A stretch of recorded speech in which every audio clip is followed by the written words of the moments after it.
Well, good afternoon. I'm David Smith from the Carter School, and I welcome everyone today. I'm glad to see a few of my own students here, which is great. So it means that when I tell students they ought to come to something, they come to something. So it's a nice feeling. But I'm really even better and not pleased even more, but I'm especially pleased that we have a great group of three individuals who are involved in social and restorative justice work, which is what we're going to talk about today. So just a little bit of background, and then really we're going to get into the conversation and learn about what Vernice, Naomi, and Shayna are doing.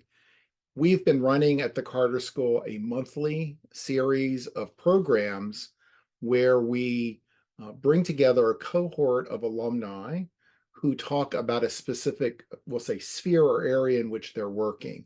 One of the things we have found at the Carter School is that students are working in such different areas that it's really hard for us to generalize. So we're kind of lumping things together or clumping things together, as you might say. So in January, we looked at ombuds work. We have a number of Carter School students who are working as ombuds persons in federal agencies, education, so forth. Last month, we actually looked at federal State Department careers. This month, we're looking at social and restorative justice. And next month, we're looking at careers in consulting, and we will continue this series in the fall. The idea also behind the series is that we are going to record this and populate this on a website. So when students are coming to the Carter School and say, hey, I'm interested in restorative justice, then you ought to watch this segment, this session about what these alum are doing in restorative justice. I'm really pleased today also that generally what has been happening is I've been getting master's prepared students, and it's nice to get a certificate prepared student and a Carter School undergraduate student also. Just shows you the kind of the various ways in which our students are coming into the program and doing the important work that they're doing. So I think that that's significant also. So let's without any further delay, let's kind of get into it. So today, I'm just going to say real quickly who is here, and then I'm going to ask them to introduce themselves briefly. Vernice Hurd, who is currently working at the, am I pronouncing that Shinnyo Fellow? Is that right? Okay. And she's with the Georgetown Prisons and Justice Initiative. Also with us is Shayna Marlowe, who is a domestic violence specialist in DC government, and Naomi Davis, who is interning for Engaging Men and Boys, which is part of Arlington County government. So I want to go to each one of them. They can say a little bit more about what they're doing, and then we're going to go into questions. So I'm going to start with Vernice. And Vernice, you can do a real quick introduction about your work. Hello, everyone. My name is Vernice. I recognize a few people in here already. My pronouns are she, her, and I graduated from the George Mason University Carter School last year. So it's like the 1 year anniversary is coming up. And I currently work with the Georgetown Prison and Justice Initiative as the Carter School Shinnyo Fellow. And what we do is we work to provide reentry services and resources for formerly incarcerated individuals. And then we also work to provide academic resources for people who are currently incarcerated. So yeah, I'm excited to be here. Thanks, Vernice. I'm going to go to Shayna. Yes, thank you so much. So my name is Shayna Marlowe. My pronouns are she, her, hers. And I had graduated with the master's and certificate in the fall of 2022 with the Collaborative Community Action Program. And so I currently work as a domestic violence specialist for DC government when it comes to their court-based and family-based services. I'm really just doing somewhat consultation, but also kind of meeting with families when it comes to kind of refocusing on how systems look at family-based violence or domestic violence and kind of trying to determine how to incorporate some restorative practices and to kind of rethink how the systems are engaging when it comes to families and the outcomes of these cases as well. So I'm very happy to be here. Thanks, Shayna. And Naomi. Hi, everyone. I'm Naomi. I use she, her, hers pronouns, and I currently work for Project Peace in Arlington County, which is the coordinated community response to domestic and interpersonal violence. And I get to be on the primary prevention side of that, which is I work with men and boys before, you know, we're calling them an offender or anything like that, and helping be on the front end of prevention rather than just responding after someone's already been harmed. And I did a master's in peace and conflict resolution at George Mason, graduated last August. And before that, I did a bachelor's in peacebuilding and development at Eastern Mennonite University. Thanks, Naomi.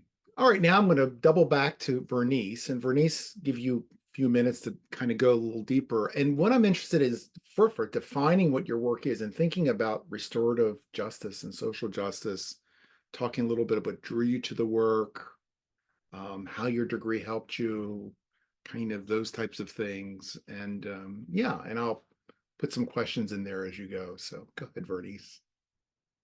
Thank you so much, David. So I'm just gonna start with like what I studied at the Carter School. So when I started at the Carter School, I studied conflict analysis and resolution, and we would take a lot of classes about like human rights, global human rights.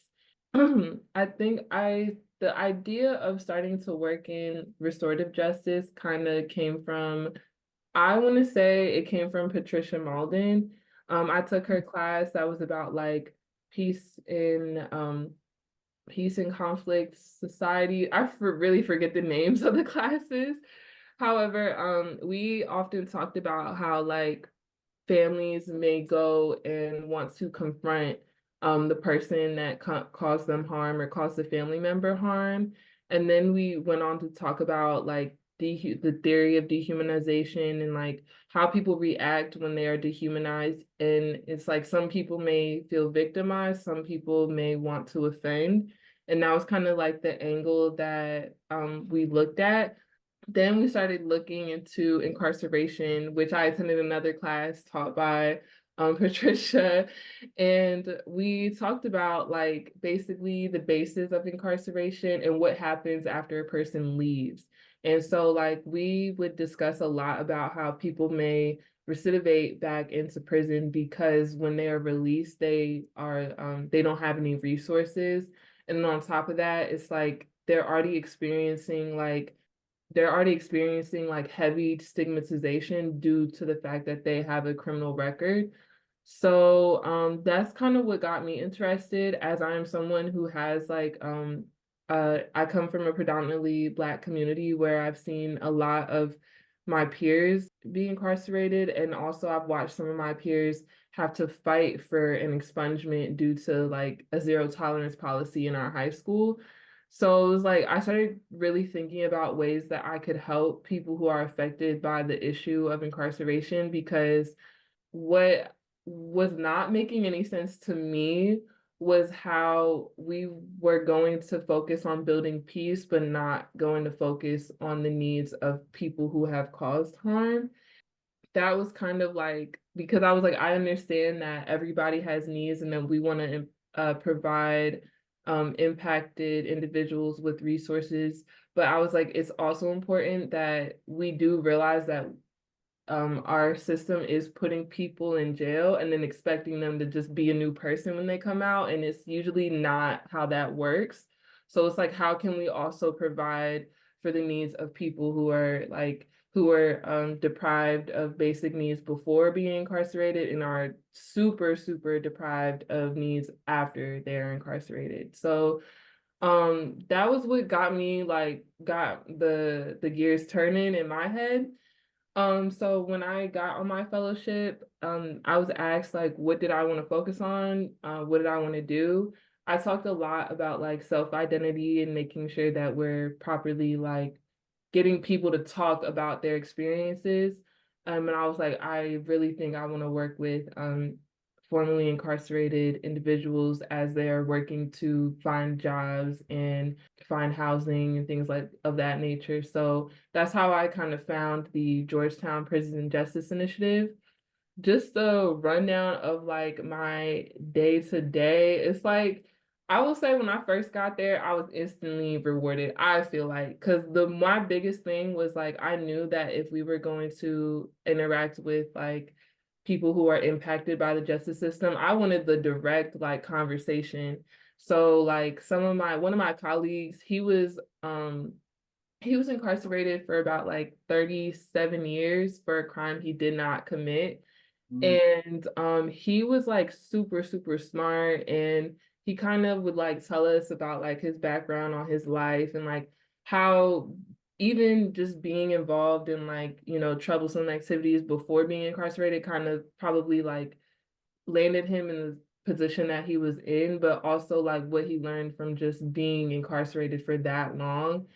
And I would say like he's like one of the most smartest like people I've ever met.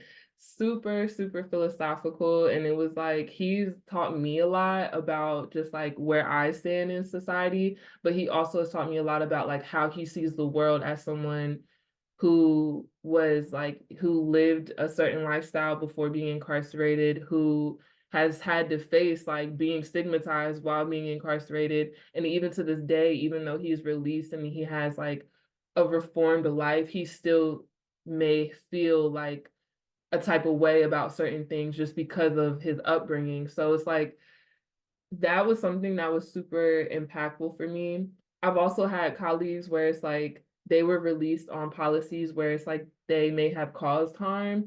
However, they were like a teenager or before, like they were under the age of 18. And so there were some policies in DC that said like if you are if you were tried as an adult before the age of 18, and you have served at least 20 years on your sentence, then you are eligible for like I don't I hope I get corrected if I'm wrong, but like compassionate release. So it's like now that individual, he was in for like 20 something years, and now he's like the director of reentry, and like he always has like something insightful to say about certain policies and how they're actually going to impact the individual rather than the intention of the policy, which is what most people in this line of work tend to look at.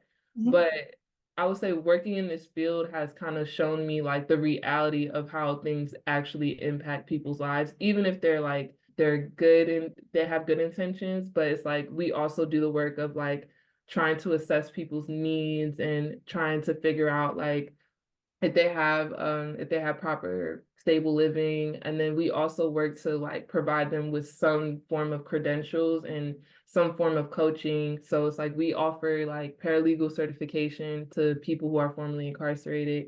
And it's like in that process we've done like needs assessments, we've done phone screenings, and we've done interviews. And it's like it's pretty challenging because it's a very complex issue. It's very like it teaches me that like being formerly incarcerated is one of the struggles that people go through. It's not something where it's like it just happens to a specific population of people. It's really something where it's like anybody could be going through the same issues that someone who is formerly incarcerated could go through. So it's like we are trying our best to help them. We try our best to like keep them motivated, because I would say one thing that I've learned in this process is that they're already coming in kind of hesitant, trying to like gauge like where they fit in, because you know, again, there's like people, employers will stigmatize them, housing administrations will stigmatize them. Like it's super, super rewarding to kind of see that if you're just simply nice to somebody and you're like, listen, I already understand like what happened, everything is fine, like you don't really have to explain anything to me. It kind of, that you could see that impact that has on someone, where it's like they start feeling more comfortable in their skin, you know, because it's like it's just it's so deep. The issue is at hand is like so deep rooted in ways where people don't even realize. So yeah. So Bernice, so you're managing, I mean, not managing might be the word, but you have like different individuals that you're kind of responsible for and you're kind of working with them every day. I mean, kind of. So At Georgetown PJI, what I do is I've supported like the different programs that we've had. So I would say the most that I've probably managed is like the cases that get like submitted to us Yeah. for our making an exoneree program. So we offer Georgetown has a class where students are basically like 15 students, they're in groups of they're like in 5 or 3 groups, and they get assigned a case of a wrongful conviction, and basically they work to advocate for that person to like kind of sort of get more information on the case, and then they work to create a documentary on the person's case and their wrongful conviction. And then with some people, even again with some other colleagues I have, they have been exonerated just off of the student advocacy. And so what I did in that process was, for this time around, I reviewed some of the cases in order to see how we were able to defend them, what we may be able to do. And then sadly, there may be some cases where it's like we have to deny. So it's like it can get a little difficult knowing how big of an impact we have, but at the same time, it's like it's really just assessing the reality of the situation. And then I've also supported our paralegal program and doing admissions, and it's like I've conducted phone screens with people who will tell me like, you know, I'm formerly incarcerated, this is what happened, but here are my goals and things like that. And then I've also, you know, done like preliminary background checks just to see if the person is like what is on their record, if what they're telling us, and to assess what they're telling us, see where they're at now. And then now it's kind of like I'm just helping out around the office as my fellowship is coming to a close. But again, it's like we do all of that, and then like another thing that I'll probably primarily manage is like the mail. And so we get a lot of mail from individuals who are either on the inside or are just interested in getting more information. And it's like, then I have to filter those out to our different programs to see what information that we may have or like what we can do. So, yeah. I would imagine it's very rewarding work. You feel like you're doing something very important, right? Mm-hmm. Yes. How did you get the fellowship? Tell me how you got it. I'm gonna let y'all know this right now. When I applied for the fellowship, I did not think I was gonna get it. I thought that I really was just, it was recommended that I apply, and then it was like they asked me for an interview, and then I interviewed, and I swear instantly after the interview I thought that I wasn't gonna be selected. But then fortunately I was, you know, they told me that I was selected. So it was like, it was just a matter of, I think what's important about the Carter School as a student, if I'm being fully transparent, we're lucky that we have kind of like a smaller school, because it's easy to get to know your professors and like your advisors and the people around you. So I'm not gonna say that this is what helped them select me and made them want to, but I will say it's just that like I think what helped me be more comfortable in that space, and even now, is like the fact that like people knew who I was, and it was like they even knew that there were some times where it's like I didn't agree with them. They even knew if there was some times like I had something to say. Like me, if I have something to say, I'm gonna say it, and that's what like all my professors at the Carter School knew. So it was like I guess that kind of helped me in a way, and especially knowing that like I was putting a lot of work in, and you know, like balancing not even extracurriculars, but a job on top of school, and then like also like trying to just like get to know more about the issue at hand. It was like I don't know how I got the fellowship, but I know I just applied. Like I just kind of took a shot at it and just was like, let's see what happens. And then, Well, you know, they must have seen something in you. yeah. So So I'm gonna go to Shayna and then Naomi, and then we'll come back. People have questions, but thank you, Vernice. Thank you so much. Good to hear about it. So Shayna, tell us a little bit about your work and a little bit more. Yeah, God, that's so, I guess I'll start where I kind of really got introduced to working with gender-based violence. I guess that's kind of where a lot of that work started.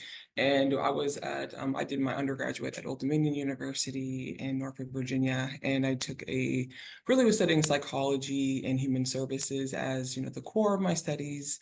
And that led me to take a women's studies class where I started to learn a little bit more about things that were going on internationally when it came to gender-based violence. And it just kind of really sparked additional learning and wanting to understand these dynamics more, kind of how that was also related to how, Black women in America were experiencing gender-based violence. There was some interesting connections there for me, and kind of how those experiences were.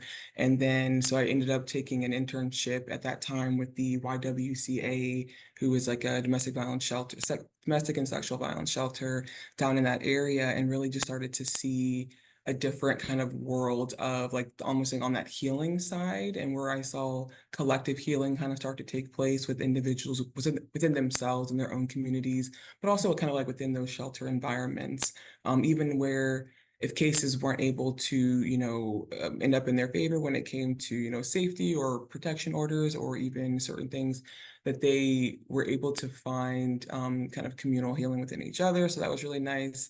And then kind of just led more into this learning and growing, where I kind of wanted to go more into less into psychology, more into like behavioral kind of and human services work. And so really that kind of sparked me working more with survivors as I got a little bit older. And so I moved back up to this area and kind of really started working at domestic violence shelters kind of in the DC area.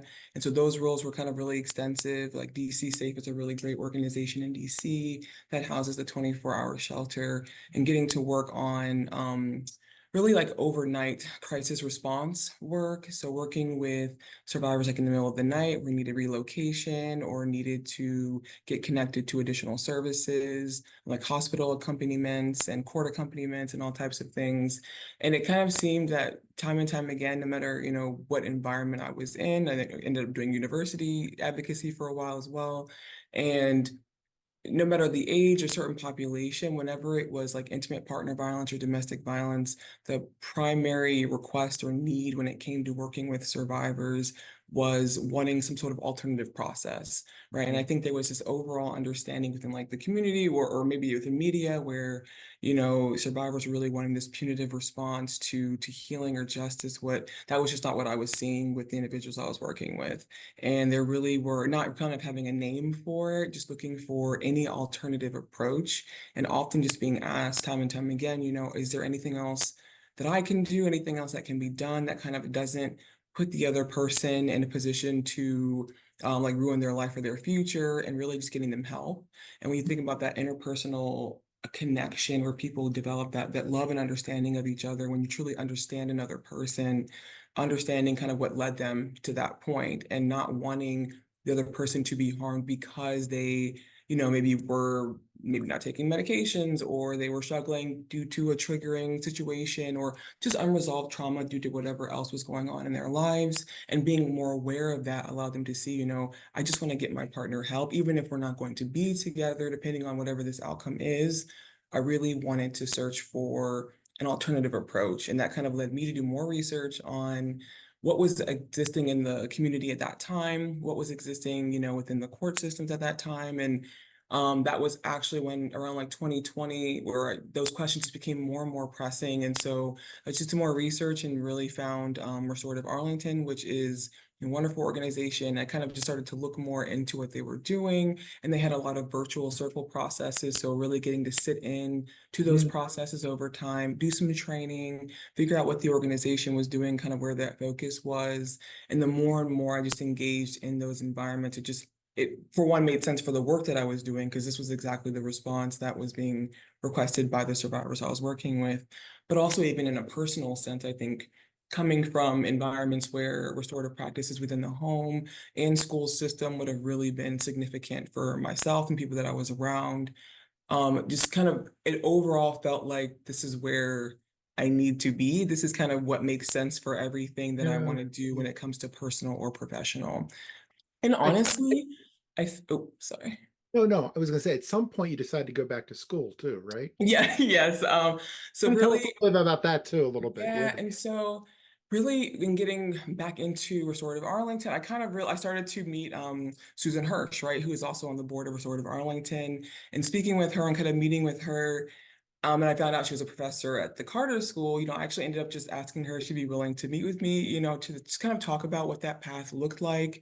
At that time, I was really looking into potential the PhD program and kind of what it may entail when it came to restorative justice work, kind of and how she saw those connections and kind of what that connection with the Carter School looked like. And that was huge for me too, just getting that direct feedback about the program, how the program interacts with the university, kind of how students are engaging with that work too when it comes to Restorative Arlington. And it really was just interesting since I was already working at Mason at the time anyway, that I just so happened to be connecting with this other organization who then was also connected to each other. So that was a really beautiful kind of automatic thing. Networking counts for something. Yeah. Yeah. Yeah, right. And it's just getting to ask those questions and kind of get that honest feedback about what that looked like. And, personally for me, I've always been like a community-based person. I've always done community-based work. I mean, other than working with universities and things. But then I would dabble a little bit into like some paralegal work when it came to children's legal services and still family-based court processes. But what really became interesting is whenever recently I started to see certain systems wanting to look into more of a restorative approach, right? Or this idea of what that could look like from not necessarily from within, but kind of like how to get people's mindset around thinking around how we respond to harm differently. And for me, that was significant because that's what you always want to see. I was a person that believed that it more so needed to come from a community aspect, and I still believe that, but I think expanding that into all different realms simultaneously is really the ultimate goal, where people within the systems, people with outside of the systems are working together to better understand each other, to have those communication pieces kind of make sense, and to kind of work through slowly kind of integrating that approach piece by piece, where it does have a shift, but one that could be sustainable because it was kind of done in a slower process. And so that's really impacted that work now. What do you find most rewarding about your work? I mean, what's really a good day for you? Like, Oh, yeah. wow, this was a good day for me. Well, I think there's a lot of areas so now I could meet with either attorneys or social workers or people who are working with families in different capacities when it comes to the court system, and really getting to have those deep conversations where those shifts are being made, where, they're bringing information to me. Maybe the documentation around it is a little bit, iffy when it comes to the language and how they're even addressing what gender-based violence looks like or what harm looks like and who is responsible and who, and then their expectations of what those recommendations would look like. But then whenever we're approaching them in more of a restorative way, seeing like the easily adapted mindset shift is really nice to kind of see where people aren't struggling to get there. It's just maybe they wanted an opportunity to kind of think through that differently and kind of an open space where they can have those open dialogues. So creating that space where people can actually talk freely and comfortably about what it is that they're not sure about, what questions and concerns they might have had about shifting that process. But also when families can be kept together, when families are safer, whenever they're able to get to a process that works for them and their needs are really put at the forefront of how the cases are moving forward. And so, yeah, I would imagine that's the most important, I think, for me, is that they're the ones being connected with to make some of those changes. I imagine a lot of what you're doing is creating a safe environment where people can trust you, right? Yeah. People feel comfortable about sharing because this is the most intimate things that happen to people, right? And I mean, that's not so easy, I'm sure, at times. No, I mean, I think it's probably the most beautiful part of the work, right? I think even for myself, right, those are things that I think I struggled with growing up and not having spaces where you could be freely, openly, and honestly talking about the things that were bothering you or concerning you, and just having a space where you felt like people actually wanted to hear these concerns and actually wanted to support you, or even just wanted to see what that looked like and what they could do. And so for me, you can never know what people experience outside of what you're doing with them. But at the very least, it's like if I know someone has experience of, a long history of things, whenever they're working with me, I want to, as much as I can, provide that space to just be vulnerable, to truly feel heard and validated, and to truly have the autonomy to work through something in a way that genuinely works for them, and not being told what you should or shouldn't be doing, or what this should or shouldn't look like, and really not comparing that to other people. It's just, what does it look like for you? What is it that your needs are based in this? And kind of just really going through that with them to honestly determine what those needs are, to put realistic responses in place that actually help them get to that ultimate goal that works for them, not whatever like the system or another entity wanted to define for them. Thank you. Thank you. We'll come back at questions. So I'm going to turn over to Naomi. Tell us a little bit more about your work and kind of how you got there, and take it from there. Thanks, David. And Shayna, I'll say it's hard not to feel safe talking to you, so you make it look easy. I'll explain two strains. One is kind of how philosophically I got to where I am, and then more practically career-wise. On the philosophical side, I echo what Vernice and Shayna were saying, that a lot of this has to do, or what I heard y'all say, is a lot of this has to do with dignity, and restoring that to people, and restoring relationships. And I think early on, even in high school, I kind of got very like fiery with social justice, and those are perspectives that I needed to get to. But I think there's some maturity to it, because I think a lot of, I mean, social justice people associate with the left or liberal. And I still think there's a lot of punitive attitudes that we have when we get there. Whether we like it or not, we might say like, oh yeah, anti-death penalty, but we're still disposing of people when they do something that we disagree with, or say something that we disagree with, instead of finding a way to restore. And that's something that I've, had to grapple with and come to over the last couple of years.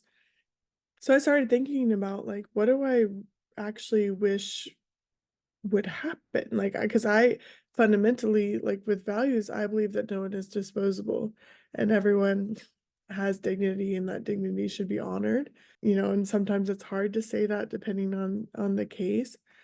That's not always in every social justice space. That's not always the value, and that is what I believe. So I started thinking about what does it look like to actually transform societies and heal. And we jumped to the forgiveness side a lot, and there's many steps before that. But I just thought about how people treated me in my journey of learning about my whiteness and my ancestors' legacy, and present legacy of me and my family, and how patient people were with me, and how messy it was, and how many times I made mistakes, and how many times people were gentle with me, and how many times it stung, to be called out, or to realize I had, had those subliminal thoughts that came to light.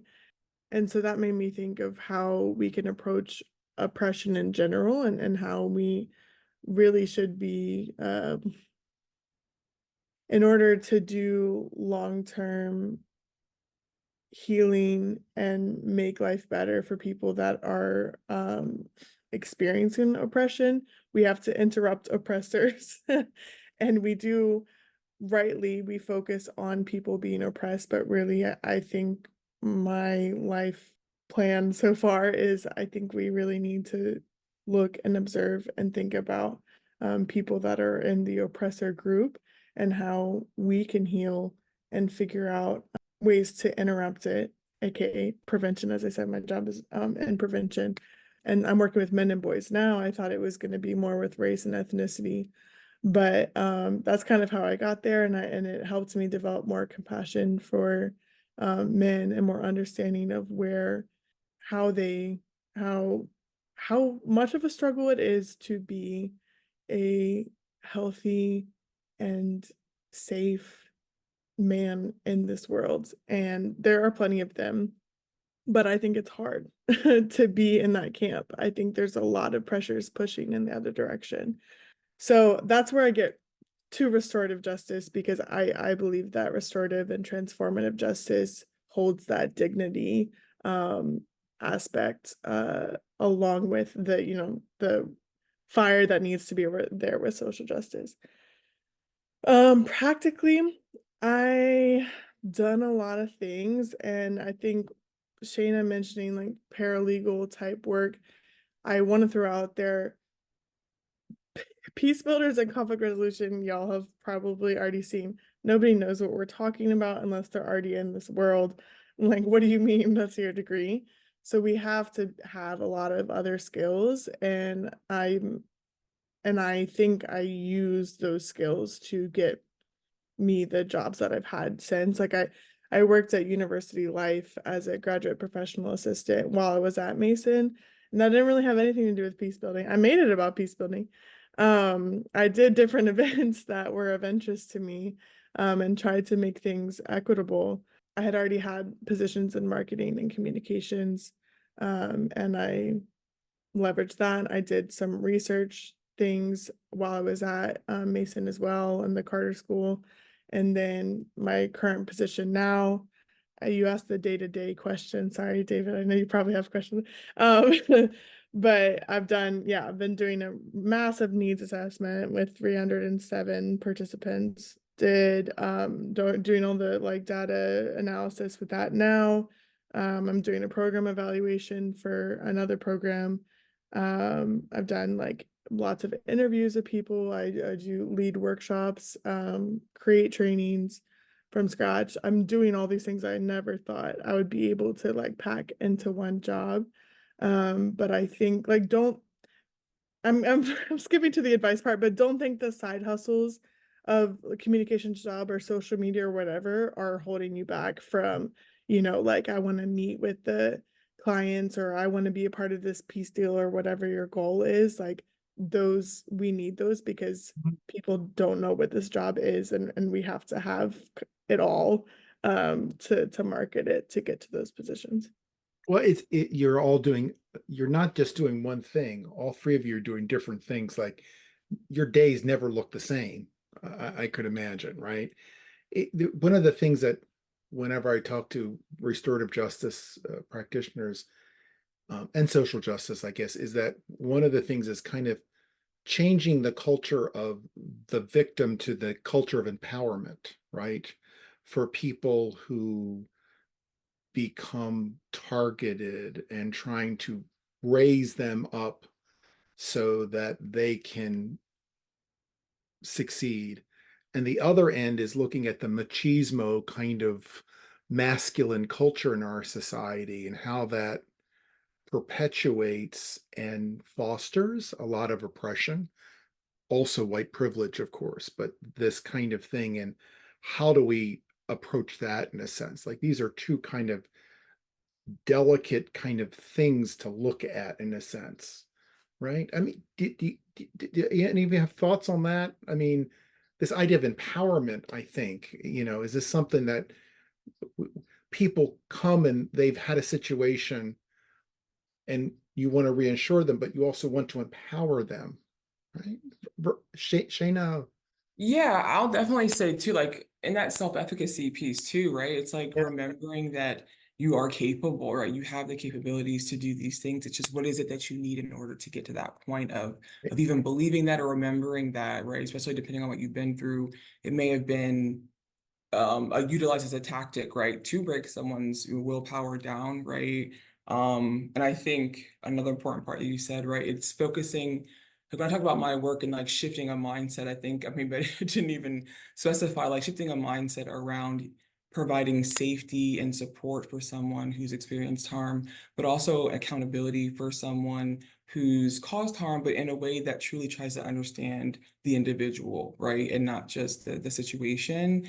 And those really intersect. And it's a really interesting aspect. And I think a lot of the work that we all do, like now hearing more about kind of what everyone is really focusing on. And I think Naomi and I have had many conversations about like men and boys specifically in the community, which immediately transferred into the work I'm doing now and to make some of those mindset shifts of how do we not hold victims accountable or place more harm on victims for being victimized, right? It was, we need to create another pathway for what that response could actually look like but there weren't well, I couldn't at the time, wasn't aware of a lot of community organizations that were doing specific work for men or boys regarding like humanity or dignity or self-efficacy, as well as like family history and going into like what healthy communication looks like, but also like financial aspects, right? What does economic security look like for you too? So it goes into all these pieces, and those are so necessary for that shift to happen. And without the pathways sometimes and the resources to kind of connect it to, it's a struggle. And luckily being able to find more of those has been extremely helpful in making that shift.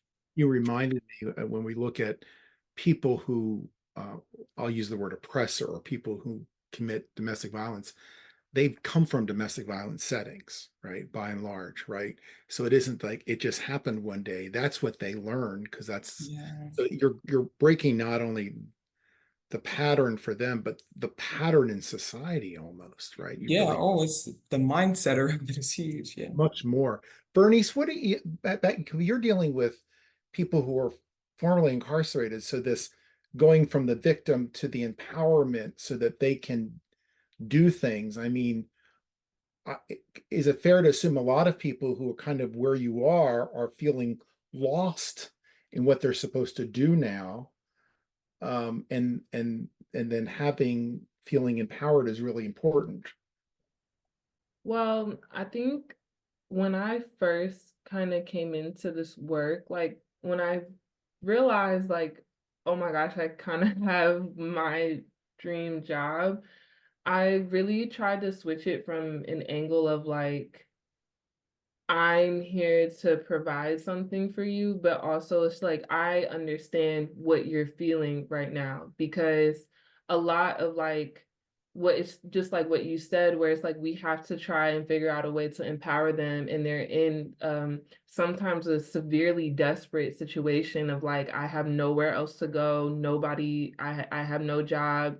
And it's like when I walk into the situation, I kind of think about it like how I was feeling when I graduated. Like I said a lot of times before graduating, like I feel like the people the population that we study is like, I have known school my whole life, and now I'm about to be in the real world and I have no idea how to navigate this. So it's like once I kind of explain that to the people I work with, it kind of feels like, I don't know, that compassion in that area is really important, at least for me, because I've even been posed the question of like, okay, like, yes, you're providing resources, but like, do you ever get scared or anything? And it's kind of like, no, like, why would I come into this work scared? Like, that just doesn't make any sense to me, especially knowing that, like, I know why people, I've studied why possible reasons why people might commit acts of violence or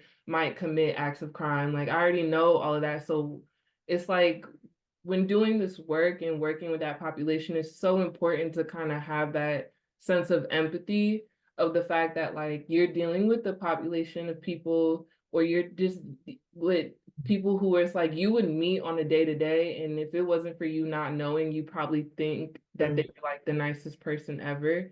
And it's also just like thinking about the fact that like it's not impossible for someone to think about the harm they have caused. And it's like with every single person I've come in contact with, they understand what they did wrong and they understand what landed them in their position. And it's like, it's really about like, again, just trying to be like as supportive as you can, but also explaining like, this is the real world. What you're dealing with is the real world. And it's like, yes, I'm only saying this with the context that like they also know, people on the inside also are studying the system itself too. And Right. they know what needs to be fixed, and they know that the history of like incarceration, they know like about slavery, and they know how it has evolved in modern time. And it can be frustrating for them. It's like they know that they have went through this systemic trauma, and it's like they feel like it's like, why do I have to keep fighting? But it's like it's also having that understanding like it's always going to be continuous. we're always trying to figure something out. So it's like, it's also having that mindset of like when working personally with it's like, this will never stop. This fight that you're fighting right now, it will never stop. And it's like, we can try and make it easier. We can try and make it as easy as possible, but at the same time, it's like, we're here to help you navigate how to kind of get through it. So I think of what you do as you're not a chauffeur, you're a driver's education teacher. basically, In a way, right? And when you're a driver's education teacher, I'm just not teaching you how to drive. I'm telling you what you're going to see down the end of the road and what you're going to have to do with that. And you can do whatever you want to, but I'm here to help you figure that out. One day, I'm not going to be here, right? You're going to be driving on your own as opposed to being a chauffeur. And Naomi, let me let you one crack to what we're talking about. Then we're going to go to questions. Anything you want to add that I was talking about this kind of empowerment idea? All right, questions. So the easiest way to do it, we've got a small group. It's as easy as opening your mic, right? So if you open your mic, you go to the top and I see you. So open your mic and you get your question. Oh, I know I'm going to have questions here because I got so many of my own students here. So you're going to have to get questions. Ask a question. Go ahead. Oh, go ahead, Leah. I figured you. Oh, I'm glad you're first, Leah. Go ahead. Ask your question. You're asking it to everybody?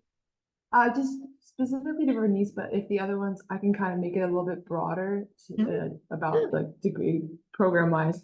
So just some background, I'm really interested in arts and peace building context. And I've recently got interested in prison drama therapy. And I was wondering, Vernice, if you how much control did you when applying to your fellowship did you have over what kind of programs you were involved with? And then also for Shayna and Naomi, do you happen to know of any sort of arts related programs within your field that would be, I'm just trying to get an idea career wise of what I could potentially do. Great, thanks, Leah.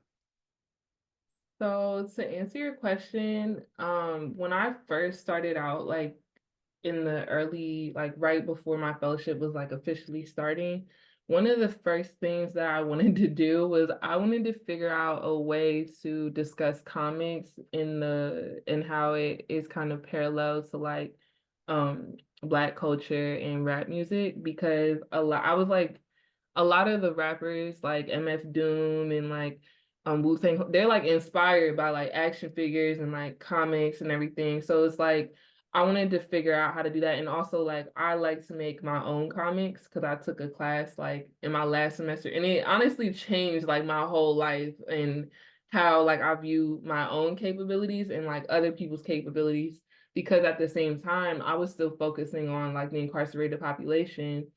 I wanted to figure out a way to kind of work with the incarcerated population on that, how to build your own narrative through comics and things like that. And so it's one of the organizations that I looked into was the Free Minds Book Club, and they work with people on the inside as a book club. And it's they basically host this is a rough rough memory, but they basically host dialogue about pieces of literature with people who are on the inside. And it's I would imagine that would involve comics or something like that. So it's there are definitely spaces where you can do that.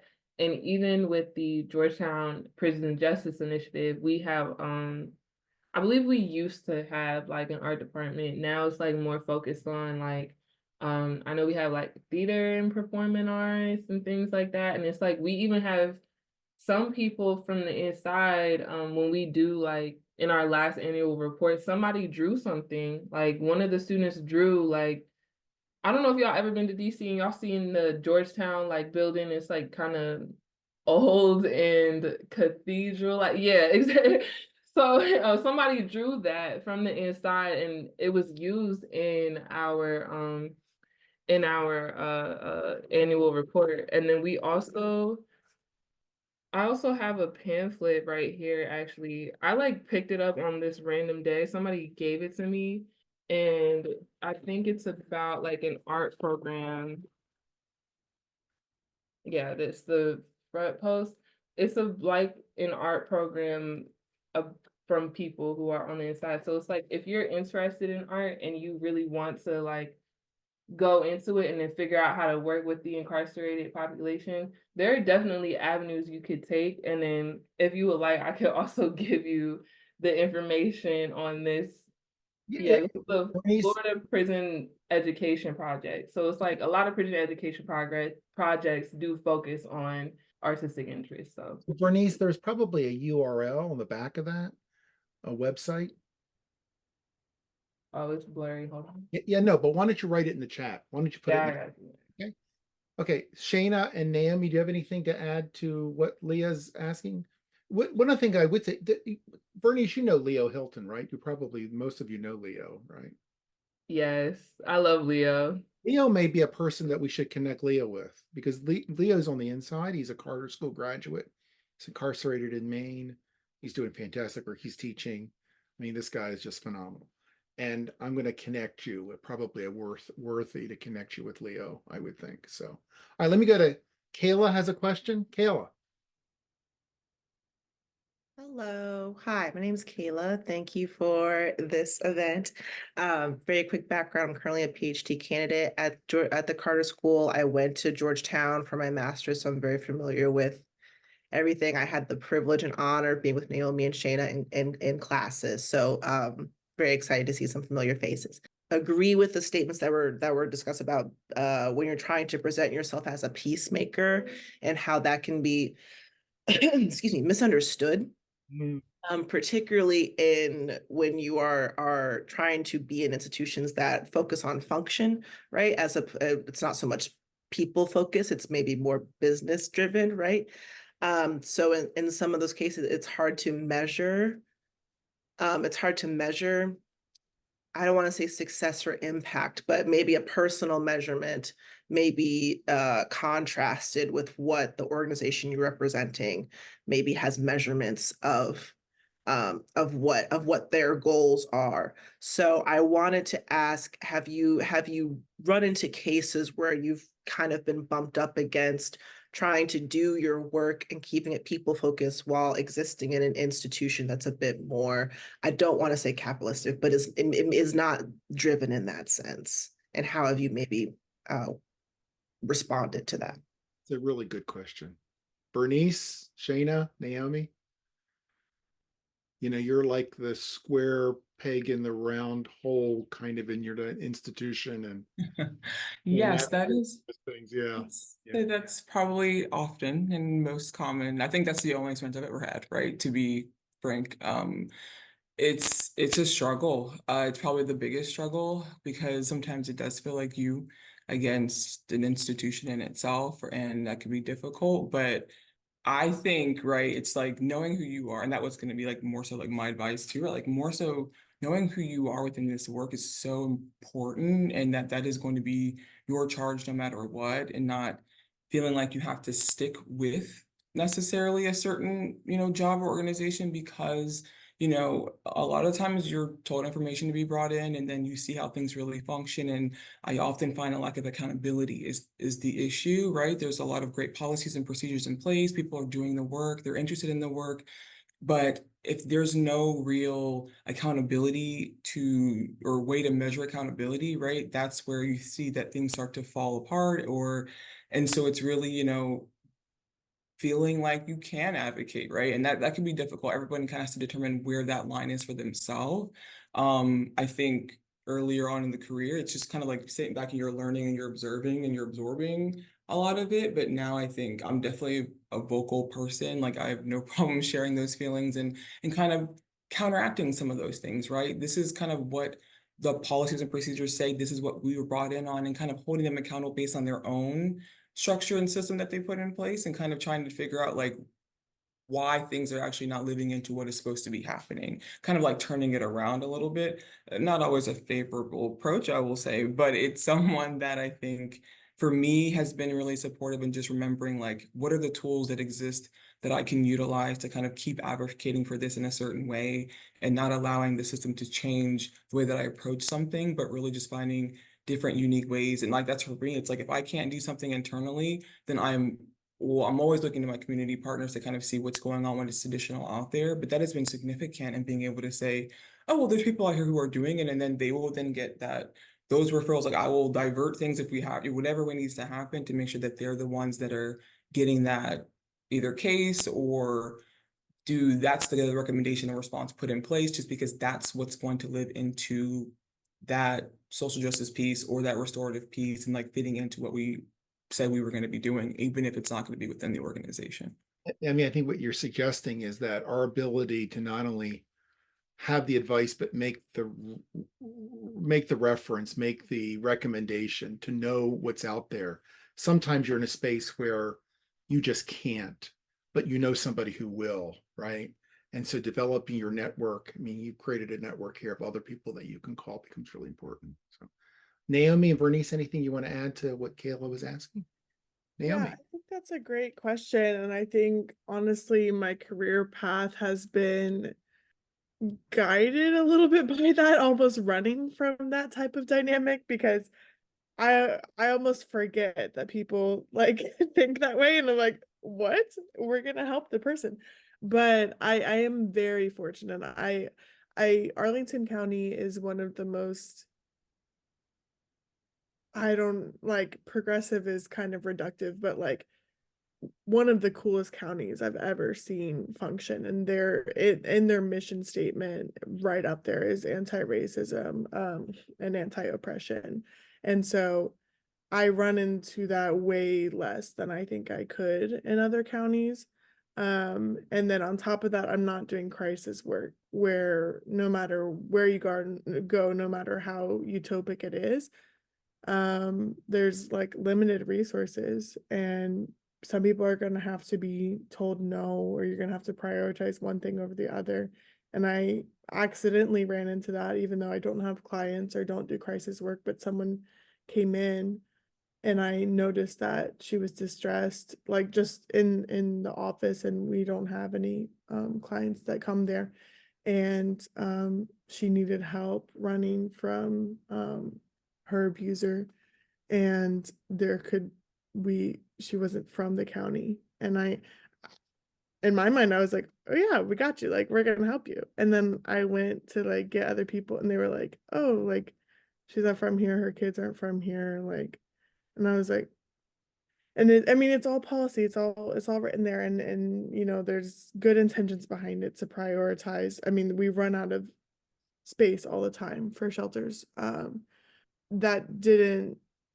It just didn't click in my mind well to like, you know, okay, we'll go to other counties, whatever. End of the day, thank goodness we were able to figure out a place for her to go. But it was a very close call to almost just sending her away with nothing. And so basically I've positioned myself in prevention in a county that really, really cares about trying to put people first. And so I try to avoid that dynamic as much as possible, but it's always going to be there. And I think, and I'll go to Vernice, but I think one of the challenges with this type of work is that well-resourced counties like Arlington are very different than other parts of the country that are not so well-resourced. And if you're doing this type of work in some counties, you're a very lonely person, because you may be one of just a few people that are doing this, and you're not getting the support that's out there, right? So it's tough work. Vernice, and then we'll go to the next question. I was gonna say we kind of run into that what Naomi was talking about. We run into that a lot because a lot of our resources are like primarily for Washington, D.C. residents, for returning citizens. And it's like we may consider someone who resides in Maryland. And then it's like there have been some times where it's like we have someone who is like fighting a case in Pennsylvania, but it's like they gotta come to DC because they can't return back to Pennsylvania. And it's like we kind of had to figure out how we're going to navigate that with the person. But it's like I will say what I've seen at Georgetown is that like even though we may see that someone may not be eligible for our program, this is why like us networking is super important so that we have other resources to provide the individual, because it's like it's just super super important. But sometimes like our director of reentry may like he'll work with that person and then he'll say like, okay, we could point you in this direction, and this person may be able to help you, like the Innocence Project may be able to help you, some other initiative may be able to help you. But again, that's why like us networking is super important. That way we have a basically a backbone to kind of fall back on if we're not able to provide for someone. Let me give an example of how this works, and I have Shayna to thank for this. I had a colleague of mine in Japan who needed to find domestic violence resources in Washington, D.C. because she's moving to Washington, D.C. I went to Shayna. Shayna sent me a list. I sent the list to her. It was very helpful. Thank you, Shayna. But a couple of those, she got back to me and said they wouldn't talk to me. But a couple did, actually. They did. She got referred to something else because she's not a DC. She's in Japan. She's Japanese. And she didn't want to go in anybody in Japan because she says those resources are not in Japan. You can't be in that situation and get much help in Japan. And that's interesting too. So networks are really important. Any more? Take another question. And if you just open your mic, you want to ask a question? I'm looking here. Satoria, Leah, Aska, Murray, Reggie, Isaac. I do have a question. Satoria, yes, go ahead and ask a question. So I guess mine is more like for myself. So my supervisor coordinated for a bunch of our other supervisors. We're going to be partnering with the Fairfax County Sheriff's Department, and we'll be doing delivering lessons and modules to for newly released individuals to help them like acclimate back into their environment. Mhm. And so I guess my question is like, do you have any like, is there anything that you can share about walking into that situation for the first time, especially since it's something I've never done, but you asked me to volunteer and I'll always do it. I can't help it. So it's like, what should I expect? But then also like, how can I prepare myself so that I'm actually able to be a benefit to them, like while I'm there? Like, it's not just, to me, it's not just like, oh, repeating the words that I'm being told to say, but more like, I want to have a connection and be effective. So what can I do? Or do you have any tips for that? Yeah. Shayna, Naomi, Vernice.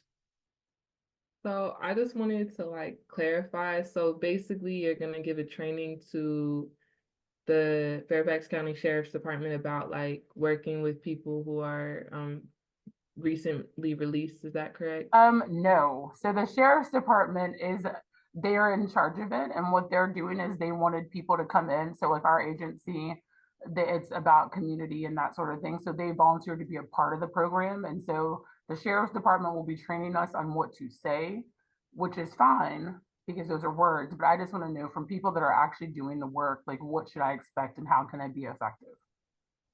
Sorry, I have one more clarifying question. So with the Sheriff's Department telling you like what type of training to deliver, you're giving them like 101 reentry, like how's it gonna go and what they might encounter and the rules of that?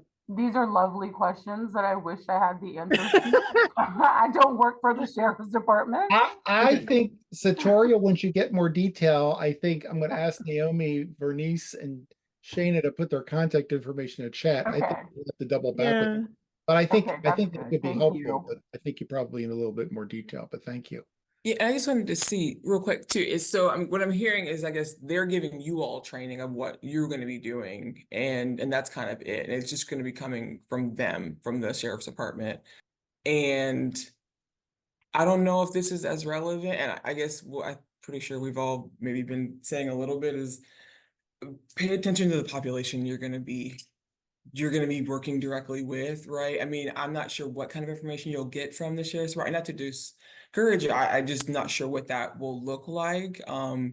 And I always say just listen to the population that, and talk to them and ask them really what it is that they're experiencing and needing, and right, just making sure that that connection is real for them, aside from maybe understanding the bigger pieces. But I always say, if there are any things to not fail a situation personally, or feel like you maybe are contributing to a situation, it's always like, yeah, if there's any doubt, what is it the population is actually needing, experiencing, and looking for.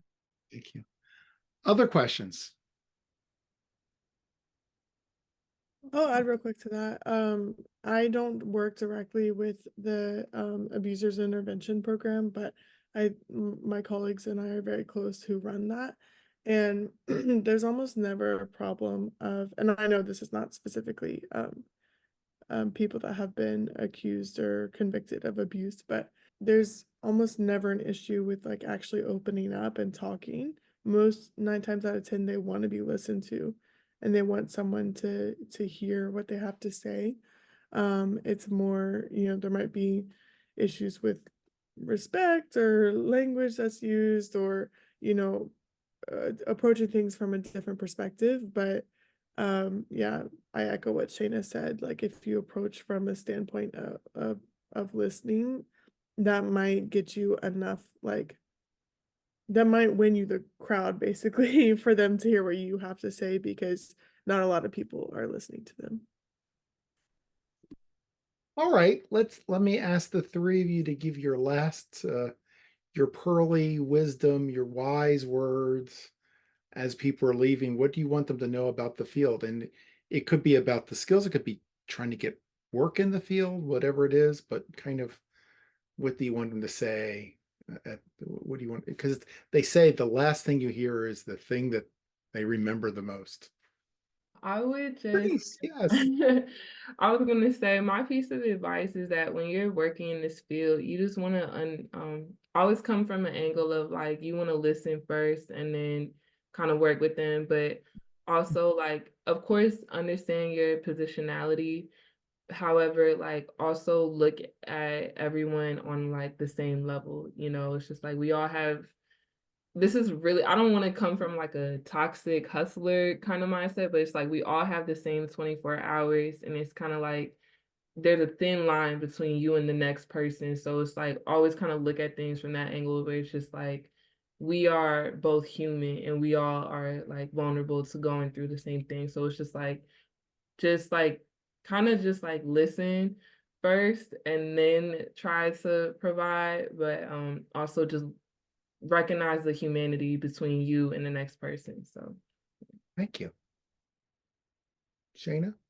Yeah, I'll definitely follow that. I think for me, it's really just understanding, right? Like compassion, consideration, and looking to understand anything that you're doing, another person, what's going on, why things are operating a certain way. Those questions really just help build better understanding to kind of figure out, okay, maybe certain things do make sense to an extent, but it's not based on this goal, right? So just really trying to get to the understanding of what's going on. Kind of like I was saying earlier, knowing who you are is just a really huge part of the work, and staying true to that, and knowing like why you're engaging in certain things, the way that you are, the way that you're engaging in it impacts the people that you're working with too, right? That's really huge. And being able to pull back and say, like, how am I impacting the spaces that I'm in? What can I adjust if needed to better suit this space or the individual's needs? And trying not to get too caught up in comparing yourself to where other people are within your field. Everyone has different values and journey that will look different in different times. And so the caught up in getting the comparison of like maybe not being in a certain place at a certain time, or it's in our own heads, right? Like at the end of the day, like you are where you're at for a reason, and like your journey will get to a certain point as it needs to, and that will look good for who you are as a person, right? Not trying to rush things or force things that just aren't right or don't feel right. It's not sustainable to do that, and why do that to yourself plus the people that you're working with? So I usually, it's like interpersonal approach, right? Like just keep digging at the things that drive you and kind of what keeps you consistent in the work and motivated, and come to it with a place of understanding, for sure. Thank you, Shayna. Naomi, you get the final word on this. I'll use another driving metaphor. I would say let your passion be your fuel, but let evidence be the direction. I think there's a lot of ideas out there. This is just something that's been on my mind a lot lately, but there's Let your research be your GPS. yeah, exactly.